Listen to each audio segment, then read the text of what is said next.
Si yo estuviera frente a un grupo de AA, yo me presentaría, yo soy Laura Lavariega y tengo defectos de carácter. ¿Cómo me contestaría usted? Bueno, la realidad es que dice, yo soy Laura Lavariega y soy pecadora. ¿Por qué no nos presentamos así en la iglesia? Porque esto es un púlpito, no es una tribuna. Entonces, lo que yo les quiero compartir el día de hoy, me costó mucho trabajo, o me está costando mucho trabajo, poder resumir todo lo que Dios ha hecho en mi vida. Tengo 33 años de conocerlo y creo que todavía me hace falta mucho por conocer del Señor, me hace falta muchísimo. Y en mi caminar con el Señor lo que yo me he dado cuenta es que, bueno, en los últimos tiempos la gente ya no está tan comprometida. Me ha tocado ver como que un declive en la iglesia en general. Entonces voy a tratar de ser muy breve y tratar de resumirlo lo más que pueda. Cuando yo conocí al Señor, todos saben esa historia, a raíz de que, bueno, hubo un problema muy fuerte en la casa de mis padres, y a raíz de eso es que yo conozco del Señor, nos acercamos a Cristo, y también en ese mismo tiempo yo conozco a personas que se supone que se decían que eran cristianas, y que en la realidad hasta el día de hoy sus vidas dejan mucho que desear. Como dice la palabra, son personas que viven como si Dios no les hubiera dado una ley para vivirla. Yo nunca había conocido una iglesia cristiana, yo no había tenido un acercamiento con la gente cristiana, y lo primero que yo experimento cuando yo conozco al Señor es la redención. El hecho es de que el Señor me llegó a mi vida, me salvó, me rescató, me redimió. Y si ustedes saben lo que es testimonio, yo el día de hoy no les vengo a hablar de mí, les vengo a hablar de lo que dice aquí en esta lámina, que Dios es ¿qué? Fiel. Dice que la palabra testimonio es una declaración que hace una persona para demostrar o asegurar la veracidad de un hecho por haber sido testigo de él. Y yo solamente soy un testigo de la fidelidad de Dios. Lo que yo he visto durante todo este tiempo es que Dios es fiel a sus palabras, que Él es fiel a sus promesas, y que durante todo este tiempo Él, cuando uno está cerca de Dios, Dios le va a ir hablando por el camino en que debes andar. Y ese es con el primer versículo que quiero iniciar. En el Salmo 32:8 dice, te haré entender y te enseñaré el camino en que debes andar, sobre ti fijaré mis ojos. Este salmo tiene como un título que dice la dicha del perdón. Y dice, bienaventurado aquel cuya transgresión le ha sido perdonada. Cuando yo llego a Cristo, Él cambia radicalmente mi vida. Yo era una persona, se los he dicho muchas veces, muy amargada, y Él pone gozo en mi corazón. Él pone un gozo que era indescriptible. Yo cantaba, yo alababa, yo quería conocer a Dios, a ese Dios del que hablaba las Escrituras. Y esa fue una de las primeras convicciones que Dios puso en mi corazón, que Él me había redimido, que mi vida ya no me pertenecía a mí, que yo ya le pertenecía a Dios. Esas fueron de las primeras cosas que aprendí. Otra de las cosas que el Señor conviccionó muy fuerte en mi corazón es que su palabra era real. Puso también en mí un hambre tan fuerte por la palabra de Dios que yo empecé a leer la Biblia desde Génesis hacia hasta Apocalipsis. Yo la leía. De la misma manera puso también en mí mucha hambre por leer literatura cristiana. Yo me acuerdo que me gustaba leer mucho lo que eran biografías, testimonios.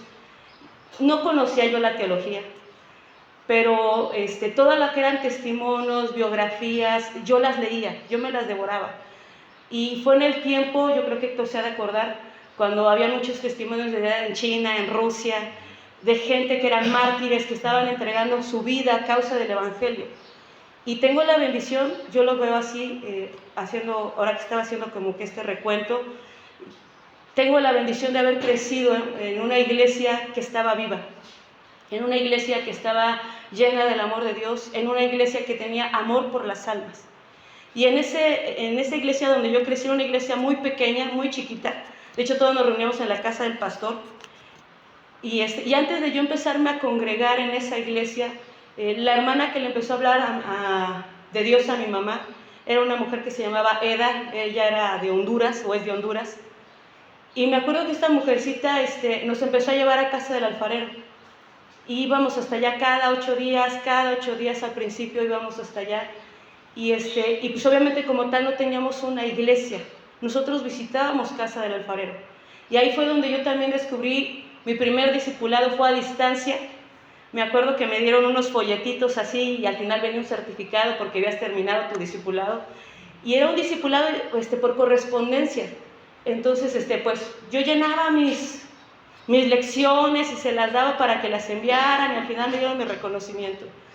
¿Por qué les cuento todo esto? Porque esto vino a marcar convicciones muy fuertes en mi corazón, de qué era la iglesia, quién era yo como creyente, cuál era mi identidad como hija de Dios, por qué tenía que congregarme, por qué tenía que leer su palabra, por qué tenía que orar, cuál debería de ser mi conducta incluso dentro de la iglesia, tenían que ser las normas o los mandatos sobre los cuales yo me tenía que dirigir al estar dentro de la iglesia. Esta mujer, me acuerdo que también ella nos empezó a instruir en lo que era la oración, y Dios también despertó en nosotros esa hambre por la oración. Yo soy un testigo fiel de que la oración es poderosa, de que Dios responde, dice que Él está cercano a aquellos que le invocan, y yo soy testigo de eso. Desde que yo conocí del Señor, yo soy testigo de que Él contesta las oraciones de sus hijos. Obviamente cuando es conforme a su voluntad, Él contesta. Yo soy un testigo fiel. Por eso les dije, yo no vengo a hablar de mí, vengo a testificar de que Él es fiel. Y cuando yo conozco al Señor, yo les comentaba que nuestro hogar estaban separados mis padres, y esta mujer, me acuerdo que le decía a mi mamá, tú ora por tu esposo, tú ora por él, oren como familia por él, oren por él como familia. Ya había hasta una sentencia de divorcio, ya había cuánto iba a pasar de pensión, ya estaba todo.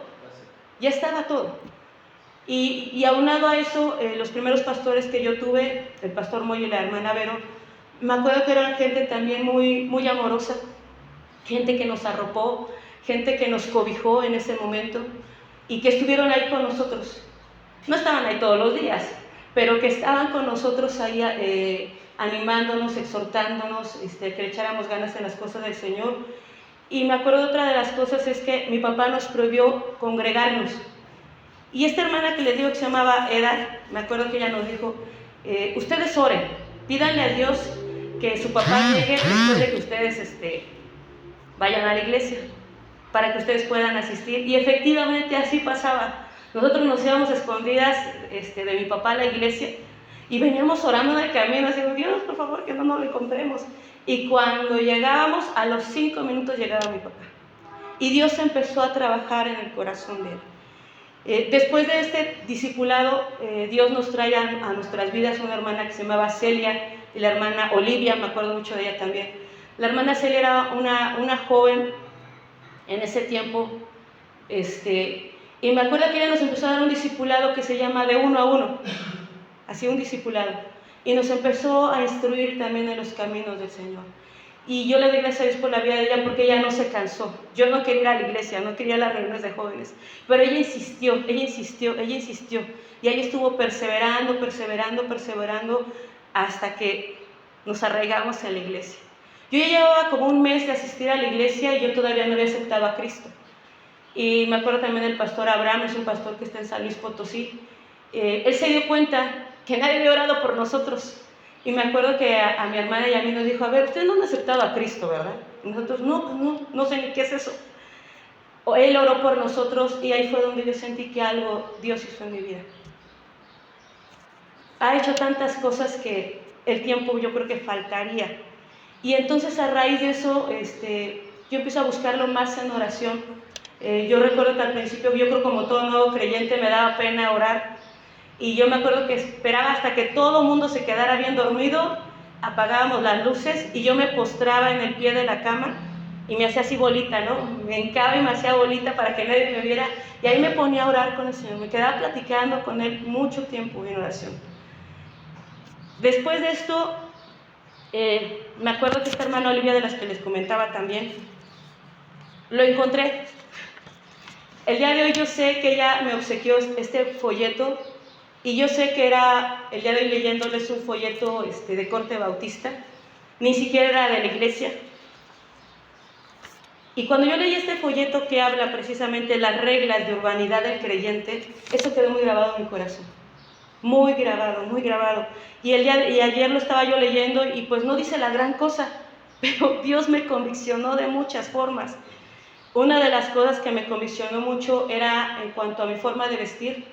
Al ser yo una adolescente de 15 años, nosotros teníamos en ese tiempo una posición económica muy buena.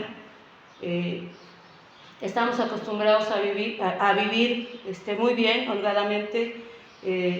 Mi ropa pues obviamente no era como la que me he visto el día de hoy. Digo, no andaba enseñando mucha carne, pero pues en ese tiempo lo que estaba de moda eran los mayones, ¿no? Ropa entallada, ese tipo de cosas. Y yo vestía así. Cuando yo leí eso cambió radicalmente en mí. Procure asistir al templo con ropa limpia. Perdón, desde antes. Respete y enseña a respetar la casa de Dios, tanto en el vestir como en el andar. Procura asistir al templo con ropa limpia y aseada. Es cierto que Dios ve el corazón, pero la limpieza del corazón se debe reflejar en todo nuestro vivir, pues somos en todo tiempo y en todo lugar templo de su Santo Espíritu. Y eso fue todo. Eso fue todo para que yo me conviccionara de cómo tenía que ser mi manera de vestir. Y cambió radicalmente. Cuando Dios pone en nosotros ya una iglesia a través de la hermana Celia y del pastor Abraham, yo me acuerdo que después de eso vino una convicción de querernos bautizar. Teníamos como un mes, yo creo que en la iglesia, como un mes o 2 meses en la iglesia. Iban a haber unos bautizos y el pastor preguntó si nosotros nos queríamos bautizar. Nosotros anhelábamos hacer lo que Dios pidiera de parte de nosotros. Nos bautizamos en un río, fue una de las experiencias más hermosas que el Señor me ha permitido vivir. Me acuerdo que fue en una época de diciembre, el agua estaba helada, y cuando yo me meto al río, pues obviamente iba temblando, pero cuando el pastor me sumerge, yo el agua la sentía caliente, pero muy caliente el agua, muy caliente. Yo salí y todo el mundo pues te quiere tapar, y yo no tengo frío. Y Dios se empezó a obrar en mi vida, Dios empezó a obrar. Después de eso me acuerdo que empecé a asistir a las reuniones de jóvenes. En ese tiempo el que era mi primer líder de jóvenes fue el pastor Abraham. Y tengo bien presentes sus primeras enseñanzas, fue sobre la apostasía. El día de hoy, híjole, los chicos quieren que los entretengan, quieren que les pongan juegos, quieren que les pongan cosas que sean atractivas. Y yo en esa iglesia que yo crecí, el pastor nos estaba hablando de apostasía y nos estaba hablando del tabernáculo, de todo lo que representaba Jesús dentro del tabernáculo.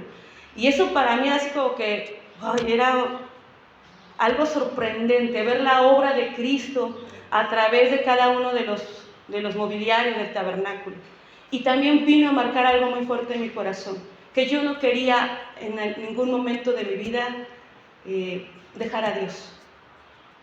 Cuando yo escuché lo que era la apostasía, cuando yo empecé a ver en mi caminar con Dios lo que pasaba con la gente cuando se alejaba de los caminos de Dios, yo dije, yo no quiero eso para mí. Yo no quiero eso para mí. Y eso fue algo que también me marcó muy, muy fuerte. Me acuerdo también que otra de las cosas que el pastor Moy, mi primer pastor, marcó en mi vida fue un respeto y una honra a mis padres, a las autoridades. Y en una ocasión tuve yo un roce con mi papá, no recuerdo ni por qué fue, y habíamos discutido. Y me acuerdo que yo estaba llorando ahí bien conmiserada, no, que mi papá no me entiende, etcétera, etcétera, etcétera. Y me acuerdo que el hermano Moy me dijo, porque si ustedes lo conocen, es un hombre que tiene una templanza, una mansedumbre. Y me acuerdo que en ese tiempo me dijo, está bien, Laura, todo lo que tú me dices, pero tu deber es honrar a tus padres. Y ahorita que regreses a tu casa, vas a ir y le vas a pedir perdón a tus papás, a tu papá, por la forma en que le contestaste. Yo sé, pero ¿por qué le voy a pedir perdón? Sí, casi que sí, él fue el que me ofendió, el que no me comprende. Vas a regresar y le vas a pedir perdón a tu papá por la forma en que le has contestado. Y sí lo hice. Regresé, me acuerdo que mi papá todavía así como que se tomó más la razón, diciendo, sí, yo tenía la razón. Pero eso fue marcando también en mí el respeto a las autoridades, a mis padres, a mis líderes. Después de eso, esta hermana que les cuento que se llama Celia, ella era una hermana que pues ayudó también mucho en esa hambre que yo tenía por la lectura. Y me acuerdo que me prestó mis 2 primeros libros, los tengo bien presentes. Uno de ellos es se llama El yugo de los infieles. Y otro libro que está aquí se llama El joven y sus dilemas. Ayer yo lo estaba así volviendo como que a releer, y la verdad, hermanos, no es gran teología. Simple y sencillamente yo creo que se trataba de que Dios puso el que yo quisiera obedecer lo que venía en ese libro, porque dice la palabra de Dios que nada bueno sale de nosotros, que Él pone en nosotros el querer como el hacer. Entonces, en ese libro hay una mujer que se llama Catherine Marshall, y ella explicaba algo que se llama la oración del sueño dorado, que era orar por ese hombre, por esa mujer de tus sueños, pero que primero deberías de agradarle a Dios y complacerlo, para que eso fuera una realidad. Primeramente tenías que aprender a deleitarte, y en ese libro marca cuál debería de ser la conducta de una mujer de Dios, de una jovencita de Dios. Marca cómo debería de comportarse para con sus hermanos, aún hasta en una cita, cómo debería de conducirse. Marcaba muchas cosas en ese libro. Y me acuerdo que decía mucho, nunca salgas con un cananeo, era lo que decía en el libro. Y también yo dije, bueno, sí, nunca voy a salir con un cananeo, ni con un filisteo. Y cuando leo, me presta el yugo de los infieles, este librito yo me acuerdo que lo leí en menos de una hora, no sé, me la aventé así. Mi mamá me estaba regañando porque yo no terminaba de hacer mi quehacer. Me decía, ¿qué tanto haces que no terminas tu quehacer? Pues yo me sentaba y me ponía a leer el libro, yo ya me lo quería acabar. El día de hoy sé que es una novela, pero en la realidad son muchas historias que pasan en la vida real, por casarte con personas que no son creyentes. Las consecuencias de casarte con gente que no es cristiana son catastróficas. Y me gustó también algo que decía William Booth a sus hijos: no busques solo una cara bonita con la cual vivir 365 días al año. Busca a aquella que tenga gracia y dones tan profundos como los que tiene la madre de ustedes, la cual ha enriquecido mi vida. Fueron cosas que fueron conviccionándome de decir, yo quiero ser ese tipo de mujer, yo quiero llegar a ser ese tipo de mujer, y sé que nos hace falta mucho, pero fueron cuestiones que me fueron cimentando poco a poco. Otra de las cosas que les vuelvo a repetir, a través de la palabra, el Señor fue poniendo unas convicciones, tanto morales como éticas, muy fuertes en mi vida. En algún momento de mi vida recuerdo que en 2 ocasiones, 2 hombres, obviamente separados, casados, en algún momento me pretendieron, y obviamente pues yo decía, esto no es así. Yo conocí al Señor a causa de un adulterio. Otra de las cosas que Dios pone bien fuerte en mí es la cuestión de predicar el evangelio, el evangelismo. Predicar el mensaje de Dios, porque yo sabía que a través de que alguien me había compartido las buenas nuevas, fue que yo conocí del Señor. Y entonces de ahí no pude parar. Donde quiera que yo iba, yo hablaba del Señor. Me llevaba folletos, me llevaba chicks, donde sea, yo los llevaba y los dejaba que en la caseta telefónica, que iba a comer en un restaurante y ahí los dejaba. Al taxista con el que me subía le compartía del Señor. No sé cuántos taxistas habrán aceptado al Señor. Y yo siempre predicaba y predicaba y predicaba y predicaba al Señor y predicaba al Señor. También otra de las cosas también muy fuertes que Dios fue poniendo en mí fue una cuestión en cuanto al servicio. Y ahí sí me quiero detener un poquito. El servicio en el cual Dios me enseñó fue un servicio que debe ser dedicado para Dios, consagrado para Dios, en el cual debemos de entregar todo, todo. Platicábamos con unos amigos y decimos, ya no es la iglesia de aquel tiempo, ya no es la iglesia en la cual no les importaba llegar antes. El día de hoy la iglesia llega tarde, la iglesia de hoy no llega a tiempo, a la iglesia de hoy no le interesa que la iglesia esté bien, que esté limpia, no le interesa a la iglesia del día de hoy. ¿Por qué les digo esto? Porque en aquel tiempo yo me acuerdo que cuando tú te empezabas a involucrar en el servicio, mi primer servicio fue lavando platos, los platos del talento. Y eso porque mi mamá nos aventó, órale, lavar los platos del talento. Y después de ahí dijeron, ¿quién quiere ser mujer? Y mi mamá, pues aquí están mis hijas, órale. Y como le gustaba vestirnos de gemelitas, pues nos uniformaba. Entonces ahí estaban los primeros mujeres, ¿no? Y el día de hoy, cualquiera se dice cristiano, cualquiera quiere servir y no quiere pagar el precio. No quiere pagar el precio. El día de hoy tú le pides algo a la gente y te lo da después de un año. El día de hoy la gente decía Héctor el otro día, ¿no? La cuestión de los dones y los talentos, de poderlos compartir con otros. El día de hoy a la gente no le interesa ejercitar los dones. El día de hoy a la gente no le importa a lo mejor prepararse. El día de hoy no importa. Solamente queremos ser vistos, queremos ser reconocidos y se nos olvida que dice la palabra de Dios que Él repartió dones para la edificación ¿de quién? Los dones que Dios nos ha dado no son para nuestro reconocimiento, no es para que nos elogien, no es para que nos vean, es para edificar la iglesia. Y lo mismo lo puedo hacer detrás de un micrófono como lo puedo hacer sentado en una silla. Entonces fueron de las cosas que Dios puso. ¿Y por qué les digo esto? Me tocó ver tristemente, me acuerdo que ese primer líder de alabanza que yo conocí en aquel tiempo, la casa del pastor Moy era muy chiquita, ponían dos bancas de este lado y dos bancas enfrente. Y me acuerdo que a lo mucho éramos como 20, 25 en esa iglesia. Y el que era el líder de alabanza, pues nada más tocaba su guitarrita así. Pues cantábamos todos y le apagábamos la voz, no se oía. Total, de que nosotros yo creo que estábamos repitiendo el coro y ella estaba acabando y nadie lo oía. Entonces llegó un hermano que se llamaba Gustavo Ruiz, también me acuerdo mucho de él. Y me acuerdo y Héctor también yo creo que creció en ese tiempo en el cual Dios daba mucha palabra. Y Dios hablaba mucho a través de su espíritu. Y esa iglesia para mí por eso fue muy especial. Y me acuerdo que se acercó y le dijo a este joven, Dios te va a levantar en la alabanza. Dios obviamente tenía un propósito para la vida de este joven. Y este joven pasó, oraron por él y todo. Al siguiente servicio, cuando me acuerdo que nosotros llegué tarde, creo, o estábamos afuera, no sé. El chiste de que cuando entramos ya estaba la alabanza. Y yo dije, ¿quién está dirigiendo la alabanza? Y yo trataba de ver quién era, pues era ese joven. Dios le había cambiado la voz. Sorprendentemente Dios le había cambiado la voz y le había dado una potencia, o sea, Dios de verdad estaba respaldando su palabra. Lo triste es que cuando la gente piensa que se trata de ellos y la gente se desvía, el Señor ya no lo respalda.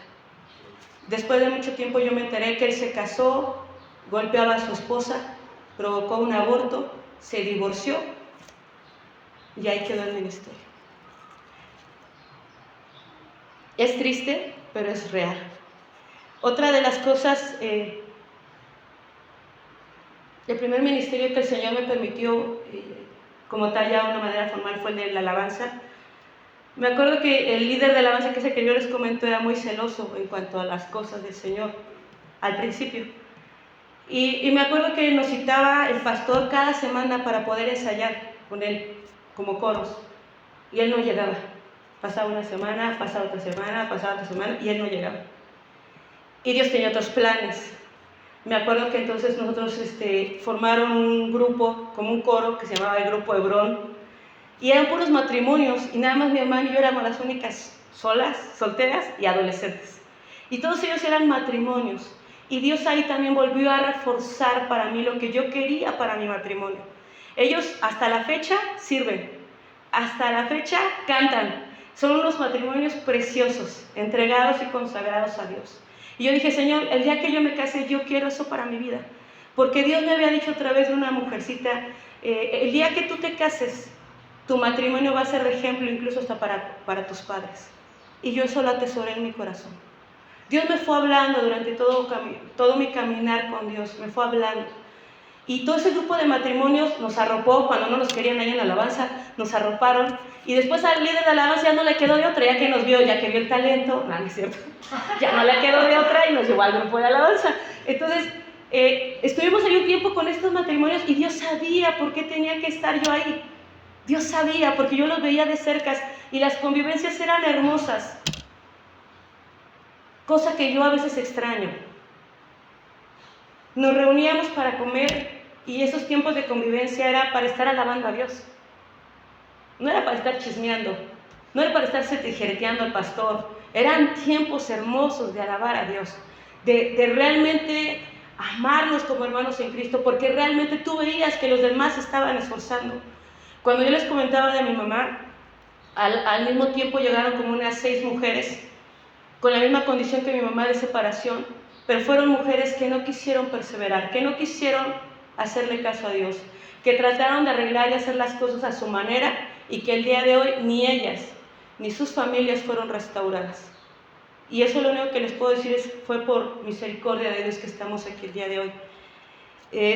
Después de ese tiempo, cuando yo ya entro a la alabanza, me acuerdo también de haber conocido a personas que fueron pastores y que se alejaron. Y que, como le decía Pablo en su epístola, ¿no? Eran como Demas, que amaron más el mundo y dejaron todo por servirle a él. Jóvenes que en su momento me acuerdo que le pedían a este líder de alabanza, por eso él no quería enseñar. Después lo entendí, porque les enseñó a unos jóvenes a tocar la guitarra y su papá era mariachi. Entonces, ya que sus hijos ya sabían tocar la guitarra, pues se los llevó al mariachi y se los llevó al mundo. Voy a tratar de ser más breve con esto último. Cuando yo estaba igual ya más involucrada en el ministerio, Dios un día me dijo que si yo estaría dispuesta a casarme con un pastor. Y yo le dije que sí. Yo le dije al Señor que sí. Cuando yo me pongo de novia con mi esposo, yo lo conozco, yo sabía que él tenía un llamado al pastorado porque él me lo dijo. También el Señor, a través de la oración, él me advertía de muchas cosas que yo iba a tener que enfrentar. Cosas que en su momento yo sabía que no iba a ser sencillo, no iba a ser fácil, pero el Señor me lo advirtió en oración. Eso es lo que quiero contarles, que Dios nos advierte. Él me dijo, ¿qué pasaría si Él recae? ¿Qué pasaría si Él te es infiel? Y todo eso me lo decía a través de la oración. Y no fue sencillo. No fue sencillo ver el rostro de mis padres cuando yo tomé la decisión de casarme con Él, porque había una preocupación por parte de mis papás. No fue sencillo llegar a una familia que en su momento no me aceptaba. El choque cultural fue muy fuerte, para mí fue muy fuerte, pero yo estaba dispuesta. Yo decía, Señor, si tú dices que es así, adelante. Nosotros nos casamos y después de que mis hijos nacieron en una ocasión, me acuerdo que el Señor también me dijo, yo voy a levantar en ellos unos siervos. Y yo lo creí, se lo conté a mi esposo, se lo conté a mi hermana Gaby, se lo conté a varias personas y me tachaban de loca, porque me decían que el hecho de que yo les enseñara la palabra de Dios y que ellos la repitieran solamente era como periquitos.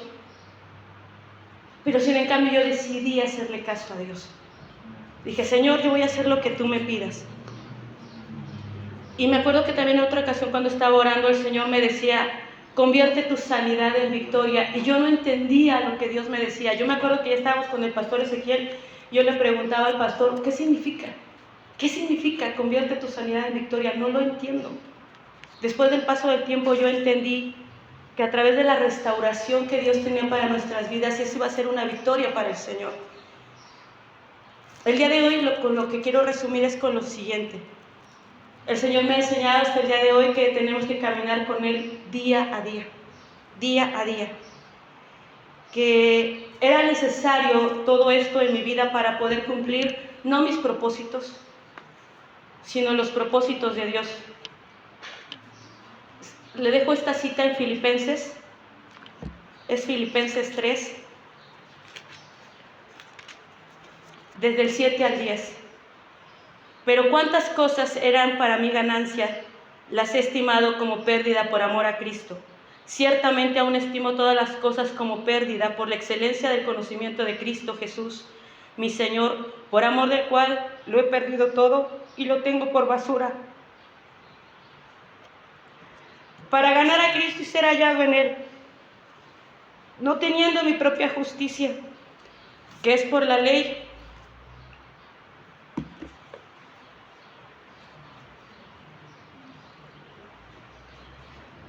sino la que es por la fe de Cristo, la justicia que es de Dios por la fe. Y este versículo fue el último que me ha revelado el Señor. A fin de conocerle y el poder de su resurrección y la participación de sus padecimientos, llegando a ser semejante a Él en su muerte. El caminar con Cristo va a incluir padecer.